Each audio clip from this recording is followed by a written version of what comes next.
सामने अब पहली बार कोई ऐसा दुश्मन आया है जो उससे भी ज्यादा स्मार्ट है। जी हाँ, सीमा, जिसका हमने आपको सबसे पहले बताया था कि वही महाअसुर होंगी और वही महाअसुर है, और उसको पहले से ही पता था कि प्रथा नागिन है। इतना ही नहीं, प्रथा भी ये जानती थी कि उसके घर में ही महाअसुर है, और फरिश्ते से मिलने के बाद उसे पता चल गया था कि वो कोई और नहीं, सीमा है। हालांकि प्रथा ने सीमा को नहीं मारा, क्योंकि वो उसकी सच्चाई जो है वो ऋषभ के सामने लाना चाहती है, और उसके बाद जो है वो चाहती है कि ऋषभ जो है उससे नफरत करने लग जाए। तो एक बात तो तय है कि नागिन 6 जिस तरीके से आगे बढ़ रहा है, बहुत ही इंटरेस्टिंग जो है शो होता जा रहा है, बहुत ही अच्छे टर्न एंड ट्विस्ट है। लेकिन एक बात कहनी होगी कि जो स्क्रिप्ट राइटर है, बहुत ही वीक स्क्रिप्ट लिखी जाती है। सीमा और जो मिस्टर गुजराल जो उनके पति बने हैं, उनके बीच का कॉन्वर्सेशन जो है, जो पूरी स्क्रिप्ट थी, काफी चाइल्डिश लिखी गई थी।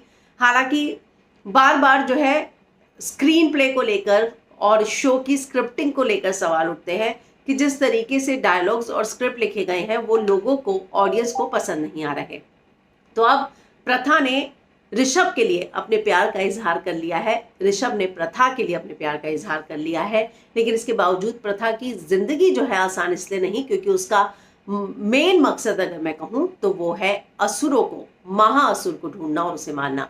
हमने देखा कमिंग अप के एपिसोड में ये पता चलेगा कि ऋषभ जो है वो सीमा का बेटा नहीं है, बल्कि उस औरत का बेटा है जिसको काल कोठरी में बंद कर रखा है। तो क्या उस औरत का राज सीमा के सामने रहते हुए खोल पाएगी प्रथा?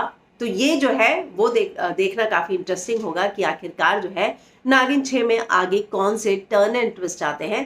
तो एक बात तो तय है कि जो रीम ने शादी की, जो पिछले हफ्ते हमने देखा था कि आखिरकार वो रितेश से शादी करने के लिए कैसे मान गई, तो ये भी पता चला कि वो जो है एक चाल चल रही है। उसकी चाल है कि वो कभी भी प्रथा और ऋषभ को एक दूसरे के नजदीक नहीं आने देना चाहती। तो एक बात तो तय है कि अब महाअसुर सीमा का चेहरा सामने आ गया है। लेकिन अगर सीमा महाअसुर है तो क्या उसके खात्मे के बाद स्टोरी खत्म हो जाएगी?